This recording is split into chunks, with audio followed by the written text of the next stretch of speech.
What's up, YouTube? Hey, man, this is going to be a first segment of The Drive with Tay, man. I have to really bring this to all of y'all attention. It has been 3 days, and I still haven't gotten a great answer about what happened to Florida State, what happened to Miami. I haven't gotten a good answer for those guys from none of my friends. So I'm going to just break it down to what I felt was uber hilarious, man. Please bear with me on these things, and maybe y'all could drop in the comments how y'all felt about Florida State losing to Jacksonville State. First of all, we gotta really make sure that everybody understands that this is Jacksonville State, not Jackson State University that Deion Primetime Sanders coaches at. This is Jacksonville State that actually is in Alabama. It's in Jacksonville, Alabama. So you got to take in mind, Florida State, their fan base they're waiting. This is the week of Florida, Alabama. I'm a Gator fan. You'll learn a lot more about me on these YouTube little drives and little rants that I have.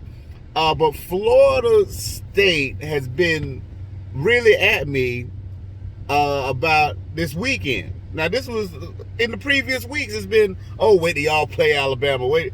Well, Florida State, guess what? Y'all played against the Alabama team. Not the Alabama team that we're playing against this weekend, and y'all lost. Now, let's put this in perspective. The Alabama team that they lost to is like probably the 8th best Alabama team in that state. So you got Alabama, Roll Tide, you got Auburn, you have Alabama A&M, Alabama State. You also have Auburn High School. You also have the high school that what's your boy that was cheating with all the wives and everything, Prost, they're paying all the players. You got that high school. So then you got Jacksonville State about 6 or 7 down the line. So Florida State, come on, man.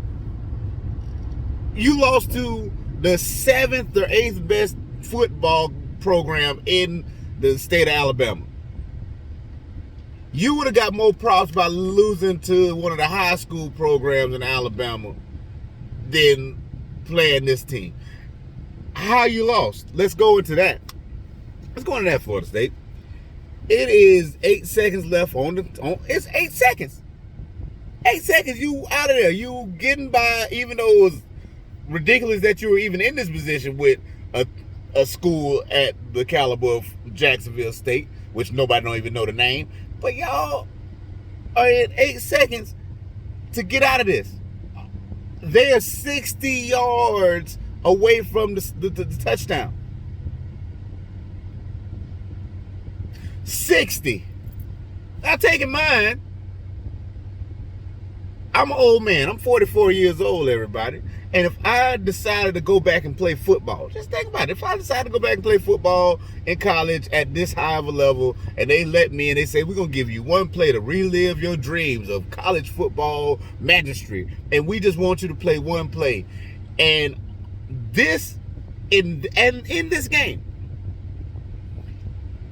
they will literally give me this play. They will say, hey, bro, you're going to play defense. We're going to let you play safety defense. You get to play prevent defense, and you'll only play a college football at the age that you're at right now. This is the play we feel you can play at. All you got to do is not let somebody behind you. So technically, all I would have to do is get as far back as I can and not let one person get behind me. So if y'all know where I'm going with this, Florida State actually did the opposite of what you're supposed to do on prevent defense. First of all, whoever Florida State recruiting and telling y'all they recruiting, they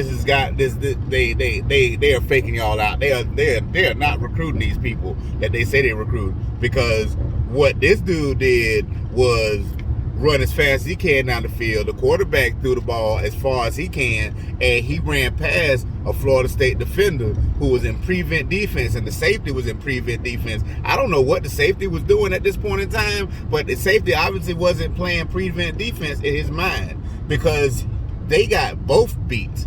Both of them got beat.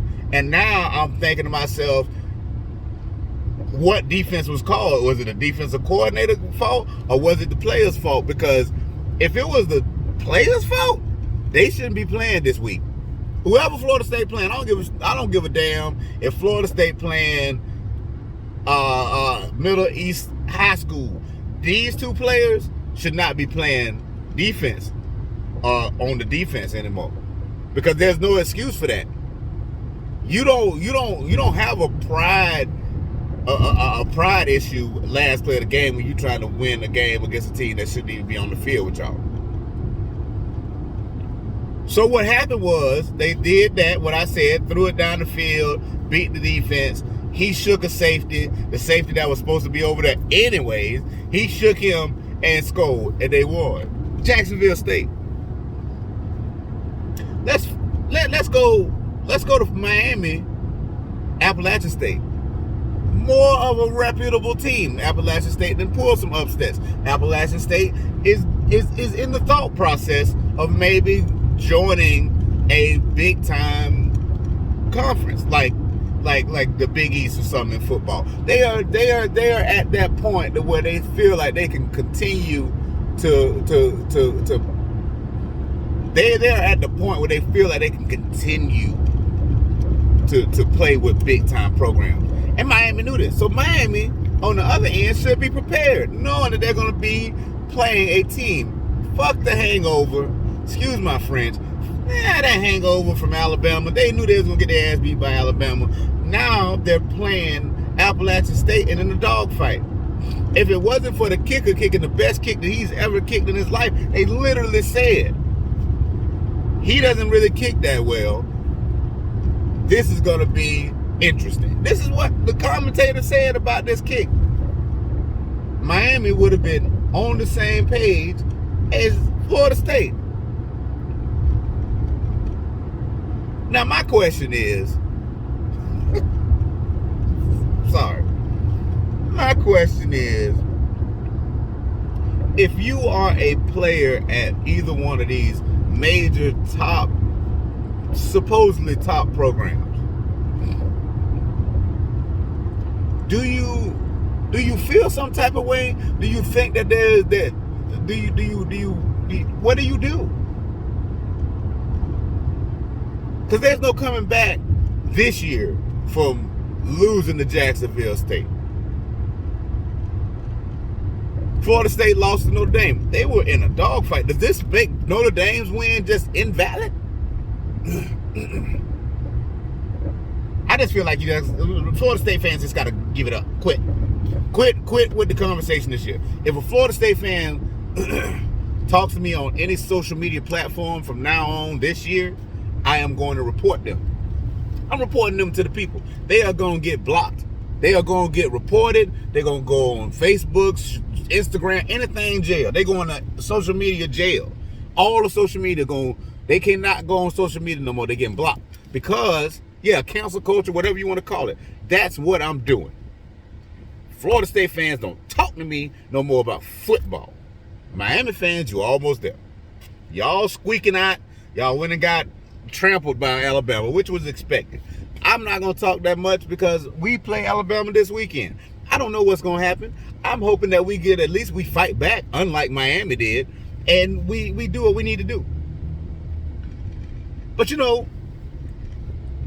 that's the basis of my little podcast and the drive, man. Just talking about these things, letting people understand that you can't go out there and lose to a Jacksonville State and don't think that you ain't gonna get sprayed over the whole internet. Because Florida State they have to be some of the worst fans. There's USC fans, there's Ohio State fans. I'm talking about obnoxious fans. There's USC fans, Ohio State fans, there's Florida State fans, and for some odd ass reason, like some real obnoxious odd ass reason, Tennessee fans are the most shit talkingest fans in the world. Like, why? Like, y'all have not. I mean, Peerless Price was 22 years ago now. That shit's over with. We don't care about that. You were only cool because Philip Farmer was like the key coach on Blindside. That's the only reason you was cool, and that was some bull. So, Florida State fans, shut up. Stop talking to us about football. Talk about baseball or something. Talk about something else. Dog racing. I don't know. There's a problem in the state of Florida that is happening with college football. The players are going to other schools because of the opportunities at other schools. I get that, but Florida State, y'all are getting enough. Y'all getting enough talent, man. Y'all shouldn't be losing to Jacksonville State. If it's the coaching, then Mike Norvell should be on the block right now. Forget giving him 3 years. You didn't give Willie Taggart 3 years. Yeah, who gives a shit what's the reasoning? But y'all didn't give these people 3 years. If Norvell out here getting his ass kicked like this, let's cut it. Let's cut the umbilical cord. Let's just say enough is enough. Let's go out there and get a big time hire Florida State and just say, hey, we know we can do better, because this is not. Come on, man. Jacksonville State. First of all, y'all, Florida State should be ashamed of themselves. Anyways, y'all dodged all the big games last year. You can't do that this year. That's not gonna happen this year, Florida State. Florida State fans got to remember, Clemson finna beat the life out of y'all. Clemson is finna score 7,500 points on y'all because of what y'all did last year. Y'all made them people come all the way down here. They flew down here. They got off the bus, the plane. They was happy. Trevor Lawrence was going to play this game. It was right before he figured out he had COVID, so he didn't miss any. He was about to put some work in for his Heisman Trophy. And them people was ready to play y'all. They was ready. They had their jerseys on. They was warmed up. They was in the locker room, and y'all said, no, we can't do it. We got COVID. And people finna beat the life out of y'all when y'all play them. And the thing is, they ain't really doing too good this year. They just lost the game. They kind of struggling. New quarterback. They are finna beat the brakes off of Florida State. Ain't y'all go up there. Ain't no calling off. Ain't y'all. Y'all ain't go call like y'all got a job or something. Man, we sick. We don't feel good. Ain't none of that. Not this year. You can't call off sick on this ass whooping this year. That's what y'all did last year. Y'all was like, you know what? We don't want to take this ass whooping. Ain't no calling out sick. Y'all finna take these ass whooping this year. Ain't no COVID, ain't no forfeiting, ain't nothing. Y'all finna get all. I predict Florida State is gonna be I would say a 4-8 team this year. 4-8. I don't see y'all. I don't see y'all beating North Carolina. I don't see y'all beating. I damn sure don't see y'all beating Clemson. I don't see y'all coming to Florida, because remember, you got to come to Florida. Remember, you got to come to Florida. You got to go to Florida, because y'all they ain't no skipping out. Oh, we got to be at Florida State this year. No, homeboy, you come to Florida this year. And I think it's like two or three other teams that y'all play. I really don't see that y'all really losing. Then y'all got an opportunity to lose some of the bullshit. You just lost to Jacksonville State. There's an indicator that y'all probably won't beat everybody else. Y'all got to tighten up. It's time. I'm putting in my vote for who you should have as your head coach. Deion Sanders should be your next head coach. Regardless of what Norvell says, what Norvell does, or what happens with this Norvell project with little dude that used to have the cornrows and play wide receiver, and he really coached well at Memphis after he took actually a team. See, this is what we're gonna talk about. Remember, Mike Norvell actually took a team that was already built at Memphis from Fuentes. I gotta remember that, man. Yeah, he was offensive coordinator, but that doesn't mean anything. I mean, they were built. They were a stout built team. You know, he just kept the keys in the ignition. Same thing with the old Miami teams, man. All you had to do is keep the keys in the ignition. Ask Craig Erickson. Craig Erickson went to the league and looked like shit for the rest of his life. But all he know is that he had the Miami Hurricanes popping for a couple years in the 80s and 90s. But all he had to do was just keep the keys in the ignition, man. So, Florida State fans, just know that on all love of Florida, I'm a Florida boy, man. I'm Fort Myers, Florida, not born and raised, but raised. I was born in Massachusetts, but I was from Florida all my life. I don't know why I even say that. I was in the state of Florida since I was a newborn. So, Florida raised, man. We want y'all to do better. We want the Big Three to be back. As for University of Florida, man, we have our issues. I think that they're good issues. We got a quarterback that everybody feels like shouldn't be starting. And to be honest with you, I think that he should be starting. I like the idea of rotating these two guys because, you know, we didn't do it with Felipe Franks and Kyle Trask. I think that was kind of our downfall the year before. The big year that Trask had last year, because we didn't get that opportunity to see Trask more until Felipe got hurt. So I really feel like rotating these guys very similar. If Emory Jones, if EJ can give us some passing IQ, show that he can actually read defenses and actually execute the plays, that will help us. And then I think when Richardson comes in as dynamic as he is, you know, running the ball, he's just electric. He brings that energy. It's not. Let me get you right. It's not similar to Tim Tebow, Chris Lee, because they're two different. They're two different kids. You know, they're two sets of different kids. You got to think Tebow was the runner and brought the energy, and Chris Leak was the senior, the vet that kept everything under control and actually made the good decisions.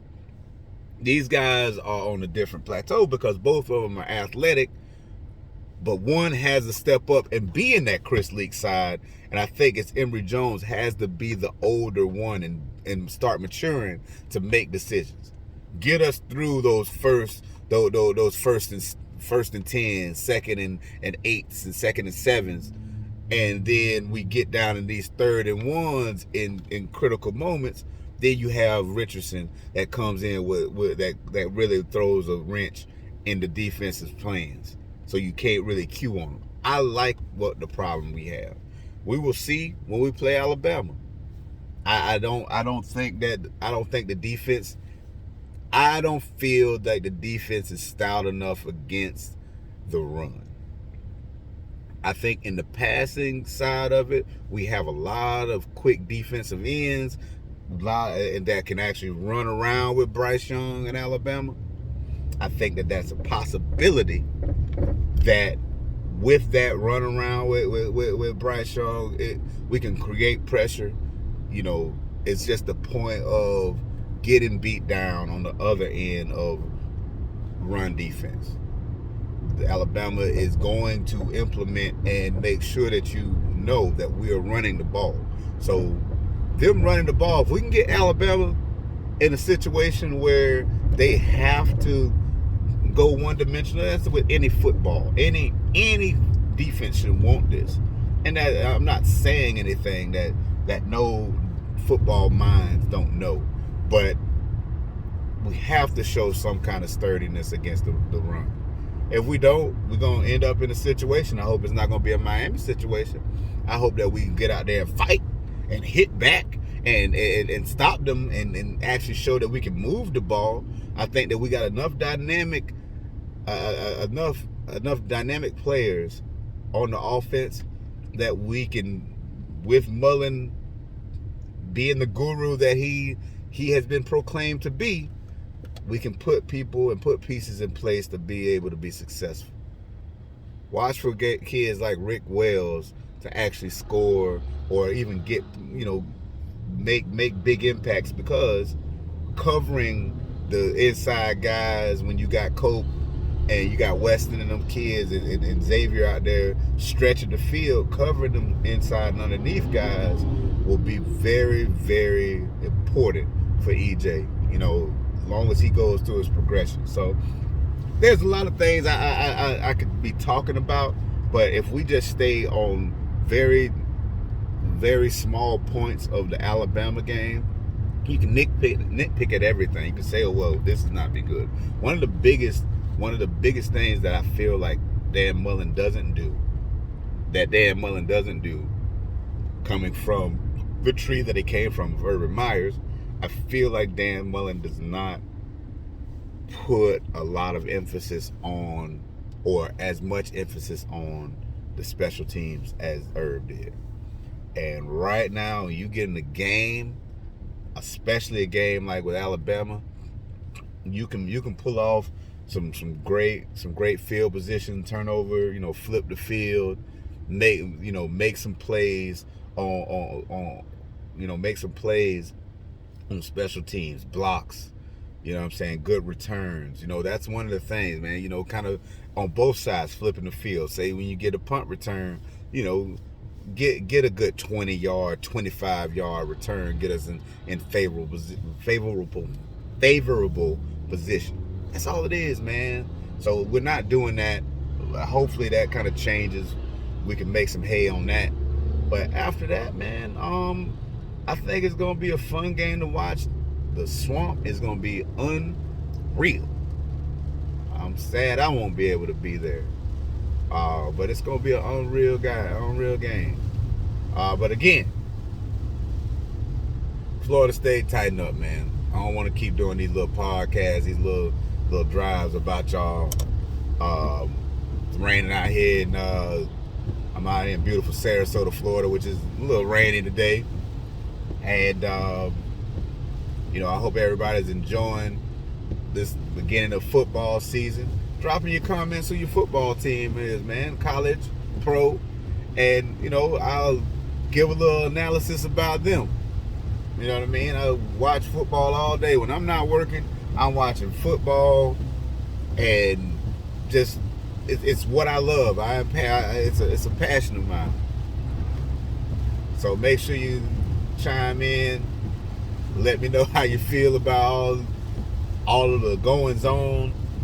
I mean, I love to focus on Florida football, but anything else, man, I mean, there's a lot of other teams out there that I have an opinion about. You might not like it. It is what it is. The Drive. Boom.